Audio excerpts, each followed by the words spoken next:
just had a fun little chat with Ryan Newman.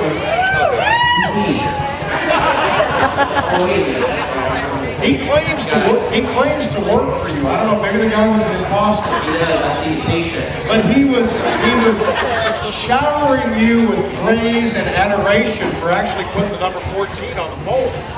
It's only been 4.5 years since I got a pole. They literally had to just walk me around what we were supposed to do. I couldn't remember what we were going to do. We got to take a picture taken and this and that. I'm in the bus by then going, man, that's a great run. All right, well, congrats not only on winning the pole for the Cup race today, but congratulations, 400th Cup start today. I'm trying to figure out if I make you feel older or just I feel like a nut off, but it's, I think I've done a lot to feel older at the same time. Now, I have to ask you about, you were talking about having to go by and take pictures and do all the stuff that Eddie Gossage has for you to do after you win the pole here at TMS. You showed off really good form with the shotgun after winning the pole on Friday. You won 6 shooters when you won here early in your career. What is the coolest trophy that you have won during your time as a race car driver? Is it the Brickyard Trophy? That's pretty cool because it's not known value, but Fast Pro Shops is a great partner of ours, and we won the Fast Pro Shop 500 at Atlanta, and it's an 8-foot tall barrel.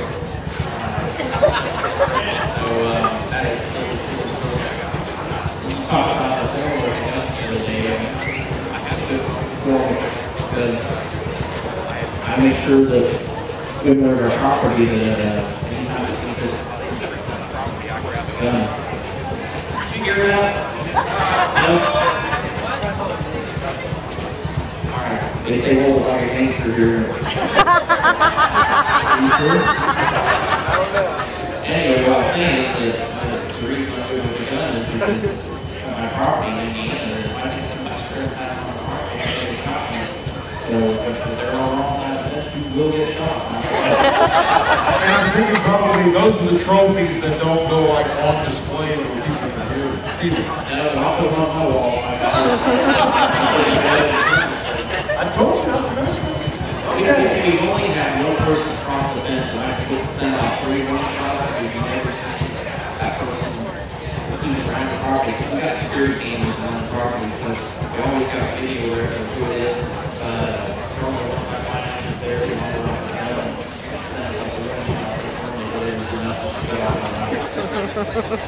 you have been warned, ladies and gentlemen. If you're in Indiana, you're thinking about approaching this man's property. Just remember your morning with Tony in the Village of Champions.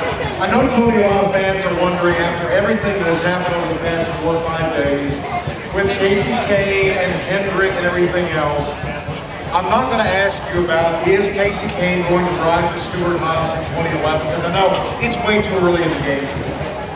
But I was listening to the interview that you had on Sirius back on Wednesday. You talked about your relationship with Casey, and I didn't realize you guys go as far back together as you do.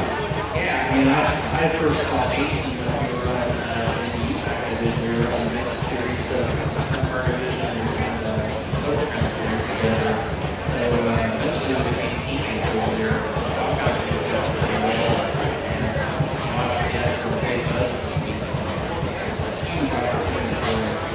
It's cool to see them out before it's together correctly. So I'm excited for it. I don't know what he's going to do. I don't think they all know what they're going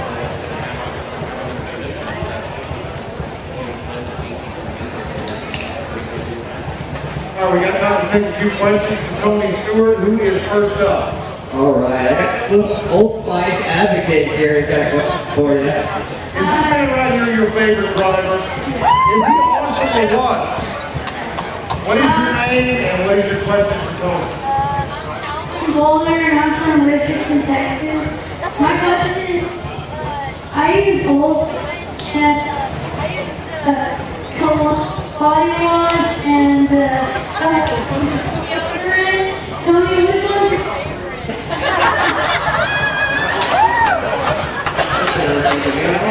favorite? years after his age. That's pretty cool, though.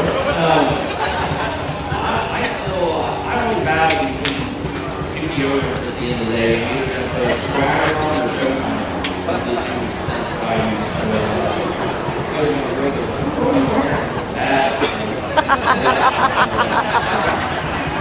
So do the girls love Old Spice when you wear it? He's like, oh yeah. All right, thank you for your question. Up next, Daryl, right? You can tell this kid's got game. I'm telling you. All right, Daryl, what's your question for Tony Stewart? Huge fan, Tony. Always have been since back to the youth that day. So my question for you is, you know you got two teams out there. You got a third pick crew out there on the track every week. When can we expect a third team?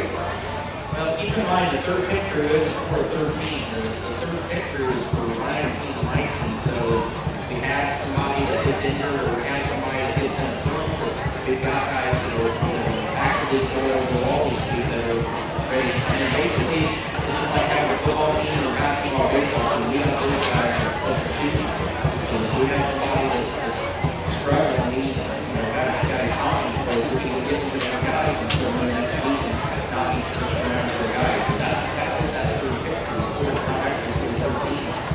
It's for the first four. So, as far as the third week goes, we get the right sponsor and the right rider. I mean, definitely interested in looking at it. No matter it takes a lot of money to fund as far as we're still trying to finish getting all of Ryan's prices. So,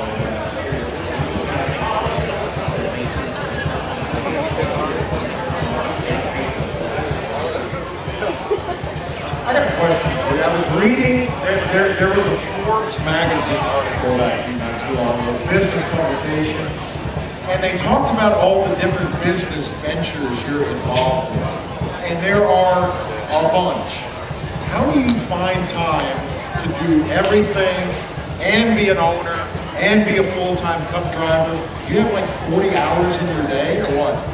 Well, it's pretty easy actually, and a lot of that is what I learned when I was with those kids. It's always busy with grad race teams, the cup teams, and still adding to your football.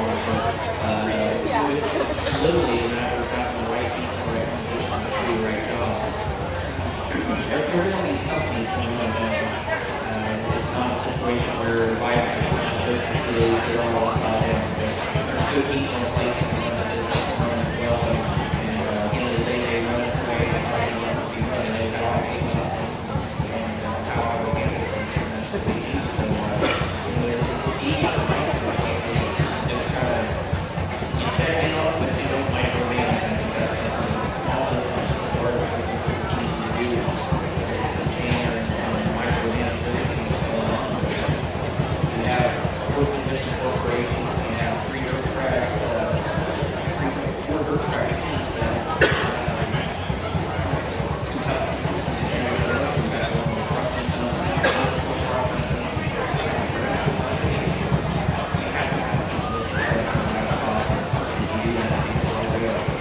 By the way, it's a very interesting article about Tony. If you'll Google Tony Stewart Forbes, you can read it. I love the quote at the end. He says one thing he'd like to be involved with is an amusement park. How much fun would it be to go to Smokeland and go ride the roller coaster? All right, another question? Connor, what is your question for Tony Stewart? Hi, I'm Big Ben, and our question is, when going to your third Home Depot to your own team, how hard was it to you to move to a different team? Sponsor-wise, probably how hard was it to go from Office Depot to Home Depot Office Depot to go from this to it was a big change, especially since I did radio racing. I've been doing racing for 12 years. I don't count this nationwide seasons. Basically, a third of my life. And then to sit there and improve and do my team, especially a team that hasn't been improving. It's kind of one of those you close your eyes and throw the darts at our board games and you hope it is. If you look at all the areas, it's scary. It's a scary position for me. There was a lot of nice items too. So I felt like after the way we ran that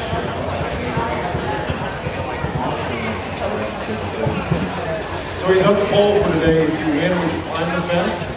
No. It's a gimmick. It's just like finding yourself on every 6 months to create anything. So, I'm too old to find this. That's all they look like. Once they're slick, it's wet out there. Yeah. I figured I could buy the balls because it's a long time to do that deal, and eventually I was going to fall off. Ladies and gentlemen, your pole sitter for today's race